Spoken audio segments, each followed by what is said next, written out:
안녕하세요. 미국 NEC와 한국 KEC를 비교하며 현장의 답을 찾는 켄 영입니다. 현업에서 접지 계산서를 검토하거나 설계할 때 참 막막할 때가 많죠? 수식도 엄청 복잡하고 데이터도 방대해서 어디서부터 손을 대야 할지 헷갈리곤 합니다. 하지만 접지 설계의 본질은 의외로 아주 명쾌하고 간단합니다. 우리 한국전기설비 규정, 즉 KEC 142조를 보면요. 접지 시스템은 단순히 고장 전류를 잘 흘리는 것뿐만 아니라 인체에 가해지는 전압을 안전한 수준 이하로 유지해야 한다고 정확히 명시하고 있습니다. 오늘은 이 KEC 규정과 글로벌 바이블인 IEEE 스탠다드 80을 바탕으로 접지 설계가 어떤 논리적 단계로 이루어지는지, 그리고 실무에서 정말 자주 놓치는 두 건물 간의 접지 본딩 문제까지 복잡한 수식 전혀 없이 말로만 아주 쉽게 풀어드리겠습니다. 먼저 접지 설계를 3단계 프로세스로 간단히 설명드리면, 많은 분들이 접지 설계라고 하면 단순히 접지 저항을 몇 옴 이하로 맞춘다는 것만 생각하십니다. 아닙니다. 실제 설계는 제가 요약한 총 3단계의 과정을 거치면 됩니다. 첫 번째 단계는 대지 저항률 분석과 등가 접지 저항 구하기입니다. 접지 저항은 단순히 구리선 하나의 저항이 아닙니다. 우리 현장의 흙 상태를 나타내는 대지 저항률, 그리고 접지망의 전체 면적, 즉 간단히 정리하면 매설된 도체와 접지봉의 규모를 종합해서 계산되는 대지와 접지극 사이의 합성 저항입니다. 당연히 땅의 저항률이 낮고 접지망 면적이 넓고 도체의 총 길이가 길수록 이 접지 저항 값은 작아집니다. 두 번째 단계는 대지전 위상승, 즉 EPR을 계산하는 단계입니다. 개념은 아주 간단합니다. 방금 구한 전체 접지 저항에다가 사고가 났을 때 실제로 땅으로 흘러들어가는 대지 유입 지락 전류를 곱하는 겁니다. 옴의 법칙인 전류 곱하기 저항을 곱하면 전압이 되는 거죠. 이렇게 하면 지락 사고가 났을 때 우리 현장의 접지망 전체 전위가 순간적으로 몇 볼트까지 치솟는지가 나옵니다. 이게 바로 EPR, 즉 대지전위 상승값으로서 안전 검토의 기준 전압이 되는 겁니다. 마지막 세 번째 단계가 가장 중요한 인체 안전성 검토입니다. KEC 142.2. 이 조항을 보면요. EPR 값이 높다고 해서 무조건 위험한 게 아니라고 나옵니다. 진짜 중요한 건 사람이 서 있는 위치에 따라 전위가 얼마나 급격하게 변하는가, 즉 전위 경도입니다. 이 전위 변화가 급격하면 사람이 구조물을 만질 때 위험한 접촉 전압이 걸리고 걸어갈 때 두 발 사이에 위험한 보폭 전압이 생깁니다. 그래서 이 전압들이 IEEE 80 기준에서 정한 허용 안전 전압 이내로 들어오는지를 최종 검증하면 접지 설계는 끝납니다. 간단하게 이해되셨나요? 일반적인 문헌들은 이 간단한 원리를 설명하기 위해 복잡한 수식을 사용하고 있지요. 한편 계산을 돌렸는데 이 안전 기준을 만족하지 못한다? 어쩌지요? 그럼 설계자는 다시 1단계로 돌아가서 메쉬 격자 간격을 촘촘하게 좁히거나 접지봉을 더 받거나 전위 조정 도체를 추가로 까는 방식으로 보강해서 안전전압 기준을 만족할 때까지 계산을 반복하게 됩니다. 이 피드백 루프가 접지 설계의 핵심입니다. 어때요?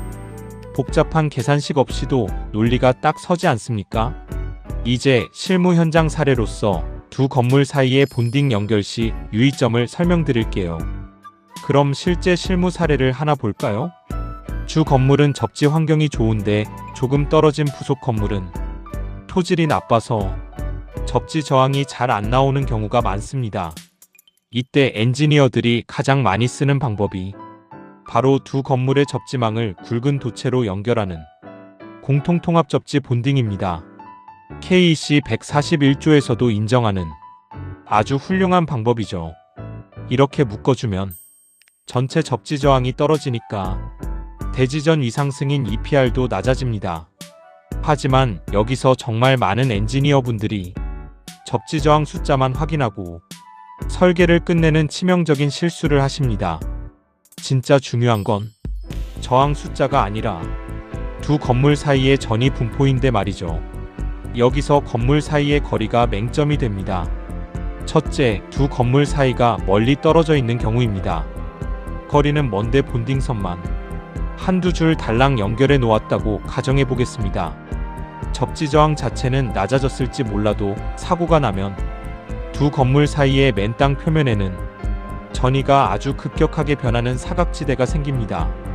만약 사람들이 그 사이 통지로나 녹지를 걸어가거나 혹은 그 사이에 설치된 금속재 펜스를 만진다면 허용치를 넘어서는 위험한 접촉전압과 보폭전압에 그대로 노출될 수 있습니다.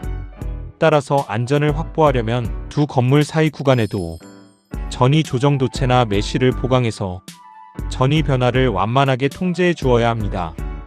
반대로 두 번째 경우로서 두 건물 거리가 아주 가까운 경우입니다. 두 건물 간의 거리가 매우 가까워서 설계된 메쉬 간격보다 짧다면 어떻게 될까요? 이때는 두 접지망이 사실상 분리된 게 아니라 연속적인 격자로 이어지는 꼴이 됩니다. 접지망이 연속성을 가지면 대지 전이가 함께 균일하게 상승하기 때문에 추가적인 메쉬 없이도 안전 기준을 쉽게 만족할 수 있죠. 결국 핵심은 건물 간의 단순한 물리적 거리가 아닙니다. KEC와 IEEE 80이 요구하는 인체 안전 전압 기준을 두 건물 사이의 이동 경로를 포함한 전체 영역에서 만족하는가를 확인하는 것입니다. 즉, 안전을 위해서는 기본적으로 설계된 메쉬 간격의 연속성이 끊김없이 유지되어야 한다는 뜻입니다. 그래서 실무에서는 이걸 사람이 손으로 다 계산할 수 없기 때문에 캐나다의 시덱스 같은 전문 해석 프로그램을 씁니다. 컴퓨터 화면에 전이 높낮이를 색상으로 띄워놓고 빨갛게 전이가 급변하는 위험구역을 찾아내서 그곳에 메쉬를 보강하는 것, 이것이 진짜 엔지니어링이고 제대로 된 접지 설계입니다. 이제 요약 및 마무리하면 오늘 내용을 한 문장으로 정리해 드리겠습니다. 훌륭한 접지 설계는 단순히 숫자로 나오는 접지 저항값을 낮추는 것이 아니라 사람이 움직이고 만질 수 있는 모든 영역에서 접촉전압과 보폭전압이 안전기준을 만족하도록 전이 분포를 균일하게 만드는 것이다. 접지의 바이블인 IEEE 스탠다드 80과 우리 KEC 규정이 지향하는 최종 목적지는 결국 같습니다. 저항값이라는 단 하나의 숫자에 갇히지 마시고 인체의 안전과 전이 분포라는 전체 숲을 보는 안목을 가지셨으면 좋겠습니다.